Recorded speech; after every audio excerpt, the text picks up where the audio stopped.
Assalamu алейкум достар, бұл New Sport арнасы. Ең соңғы жаңалықтар тек қана бізде. Достар, арнаға тіркеліп видеоға лайк басып кетейік. Ендеше мен бастадым. Өзбекстан боксшысы Шодиожон Меликузиев 2023 жылы Ташкентте өтетін әлем чемпионатында қазақстандық боксшы Санжар Ташкенбаймен кездеседі. Олардың жекпе-жегі 48 келіге дейінгі салмақта 1/8 финалдық кезеңде өтеді.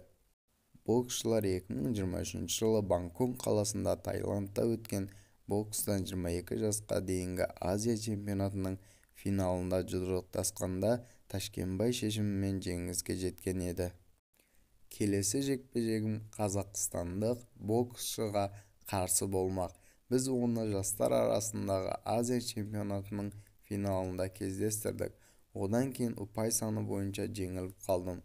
Иншаллах, оны өз жерімдегі әлем чемпионатында жеңемін деп үміттенемін, деді Sports.uz Меликузиевтің сөзін келтірді. Егер Ташкенбай үшін бұл 2023 жылғы әлем чемпионатындағы алғашқы жекпе-жегі болса, өз алаңындағы турнирдің басында Меликузиев непалдық Рабин Тхапудан 5-0 есебімен басым түсті.